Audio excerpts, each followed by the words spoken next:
Septi pun menyarankan untuk tidak membicarakannya karena Septi khawatir makhluk tersebut datang. Aji dan Andra pun menuruti. Mereka berdua langsung bergegas kembali ke kamarnya masing-masing. Malam ini hampir semuanya tidak ingin tidur larut, kecuali Kinan yang belum merasa ngantuk sedikit pun, dan dia tetap berada di ruang TV bermain gitar dan menonton acara bola. Waktu sudah menunjukkan pukul 11 malam, dan Kinan pun masih asik di sana. Suara binatang malam menghiasi heningnya suasana. Walaupun Kinan menonton bola, dia sama sekali tidak berteriak.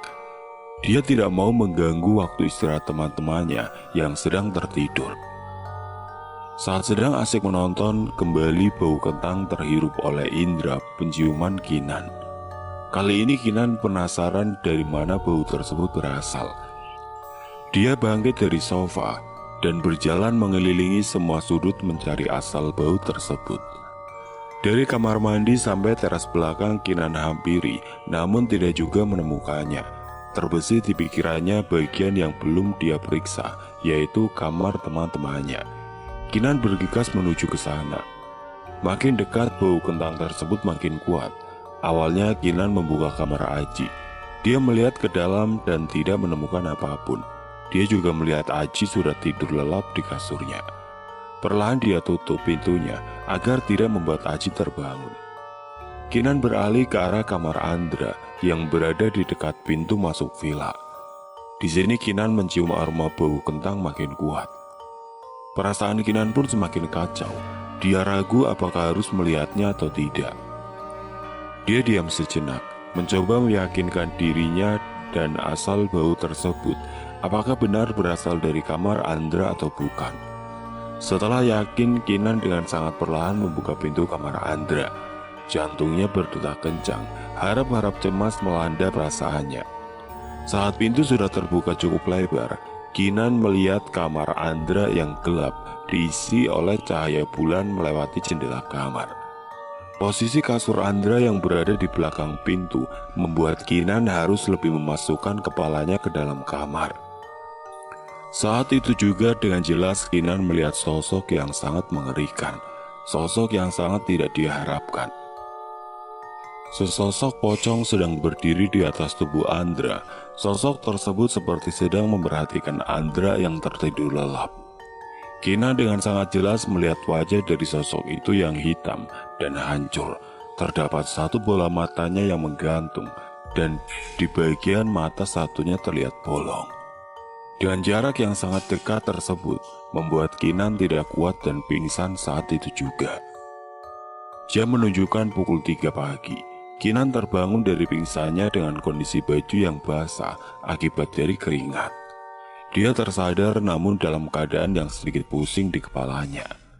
Setelah kesadarannya terkumpul, dia ingat apa yang membuatnya pingsan saat itu, lalu bergegas menuju kamarnya, meninggalkan kamar Andra dalam keadaan pintu terbuka. Kinan merasa gemetar. Itu adalah pertama kalinya melihat sosok makhluk halus selama hidupnya.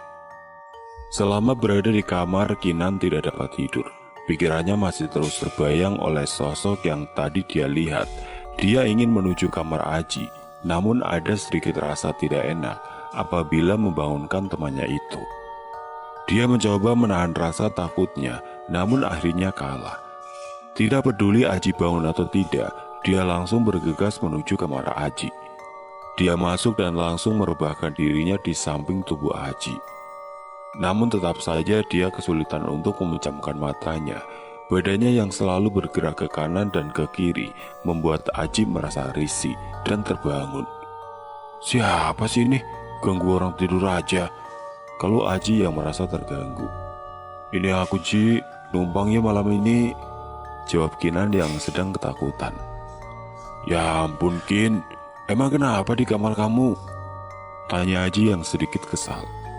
Tidak apa-apa Ji, maaf ya jadi ganggu tidurnya, ucap Kinan yang merasa tidak enak dengan Aji. Ya udah tidur, jangan ganggu, perintah Aji kepada Kinan. Aji kembali tertidur lelap, namun Kinan tetap saja tidak dapat memejamkan matanya. Dia sudah membaca doa namun hasilnya tetap nihil. bayangan pocong tersebut tidak dapat dia singkirkan. Kinan terdiam, kali ini pikirannya kosong. Dia tidak tahu harus bagaimana dan kembali dengan tiba-tiba bau yang Kinan takuti menyeruak di dalam kamar Aji. Kinan sudah paham, ini adalah pertanda ada sesuatu yang akan datang. Dia menarik selimut dan menutupi seluruh badannya. Badannya gemetar sangat hebat dan keringat pun kembali membasahi bajunya. Aji yang berada di sisi kanan kasur masih terlihat terlelap. Sekuat tenaga Kinan membaca doanya, perlahan bau kentang itu pun menghilang. Dia merasa cukup tenang sekarang. Dalam pikirnya, apabila bau tersebut hilang, berarti sosok tersebut telah pergi. Perlahan Kinan membuka selimut yang menutupi wajahnya. Terlihat atap kamar yang sedikit rusak akibat rembesan air hujan. Perasaannya sedikit lega. Dia membalikkan badannya ke arah kiri dan ternyata Kinan melihat sosok tersebut. Berada di sudut kamar Aji, entah mengapa kali ini dia dapat berteriak dengan sangat kencang hingga membangunkan Aji yang berada di sampingnya. Aji yang kaget dengan teriakan Kinan langsung membuka matanya dan menoleh ke arah Kinan. "Kinan, kamu kenapa Kinan?" Aji mencoba bertanya kepada Kinan yang sedang ketakutan. Aji melihat Kinan dalam keadaan menangis dan tatapan matanya pun kosong. Dia mencoba menyadarkannya, namun tidak ada respon dari Kinan. Tidak lama Andra dan yang lainnya pun menuju kamar. Mereka semua ikut terbangun akibat suara teriakan Kinan. "Aji, Kinan kenapa?" tanya Septi yang penasaran. "Aku tidak tahu, Sep. Dia tiba-tiba saja teriak sampai aku terbangun," ucap Aji yang mulai khawatir. Yuni yang melihat Kinan seperti itu langsung meneteskan air mata. Dia tidak tega melihat Kinan yang menangis dengan mata yang terbuka. "Aji, tolongin Kinan, Ji," pinta Yuni yang mendekat ke tubuh Kinan. "Ya, aku tidak tahu harus bagaimana, Yun." Kinan, sadar Kinan." Yuni mencoba menyadarkannya dengan menggoyang-goyangkan tubuh Kinan. Namun tetap saja nihil, Kinan tetap saja tidak merespon. Suasana semakin panik, Septi yang dapat merasakan aura pun tidak dapat berbuat apa-apa. Septi merasakan ada aura negatif di sekitar kamar, namun tidak dapat menentukan letak persisnya. Tetapi perasaannya selalu menuju ke atas tubuh Kinan. Yuni makin memperkeruh keadaan. Secara tiba-tiba dia terjatuh di lantai. Andra langsung mengangkat tubuh Yuni dan membawanya ke kamarnya. Sementara Septi menemani Yuni dan mencoba membuatnya sadar kembali. Keadaan Kinan perlahan membaik. Dia sudah mulai berkedip dan tangisnya pun ikut terhenti. Aji mengambil air putih di dapur untuk Kinan agar dapat tenang kembali. "Kin, minum dulu ya, biar kamu agak sedikit tenang." Kinan tidak menjawab satu patah pun. Dia menuruti apa yang dipinta oleh Aji. Sementara itu Andra kembali ke kamar Aji untuk melihat kondisi Kinan. "Gimana Ji? Sudah agak tenang si Kinan?"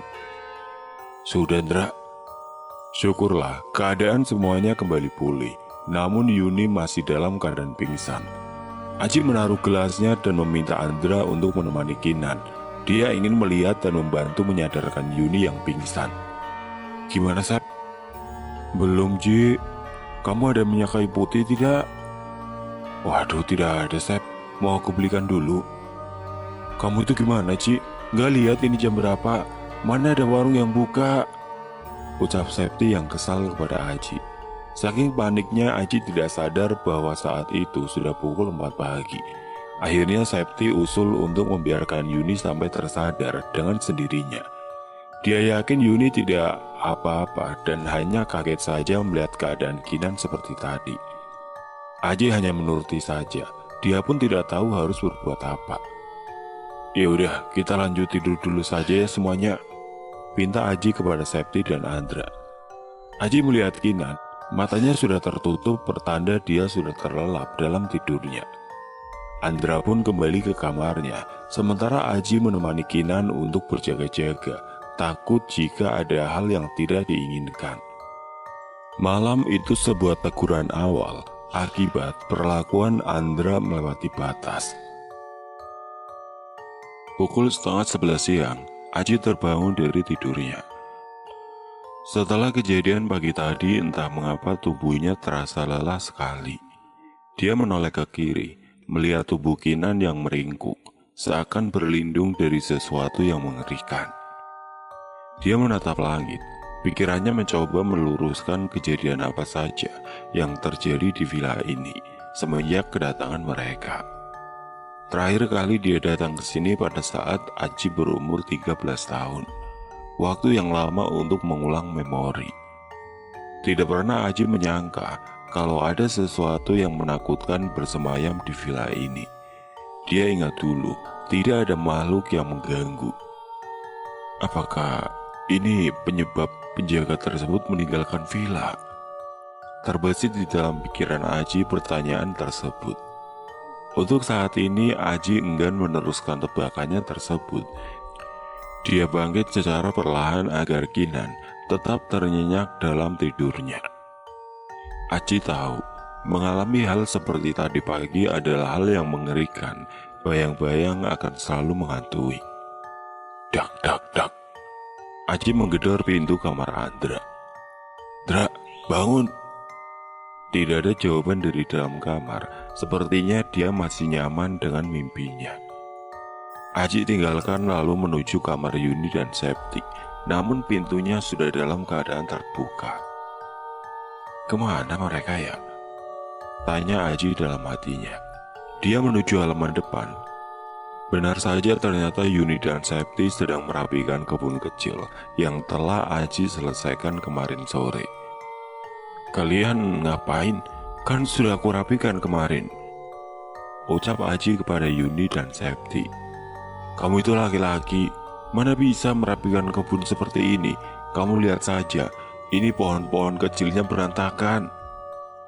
Yuni hanya terdiam, tidak ada sepatah kata darinya.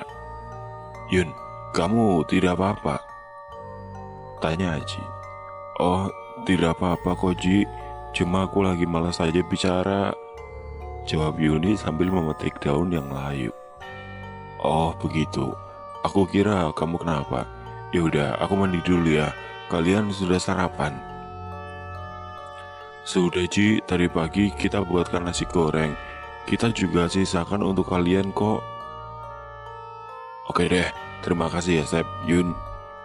Hari ini tidak ada kegiatan yang pasti karena mereka kesana hanya bersantai-santai saja. Semenjak kejadian tadi pagi, keadaan villa menjadi seperti berubah. Cuaca di wilayah yang dingin namun terasa panas sekali di dalam villa. Septi kembali merasakan kehadiran makhluk tersebut. Begitupun juga Aji. Mereka merasa ada sesuatu yang mengawasi. Namun tidak pasti dari mana dan di mana keberadaan makhluk tersebut.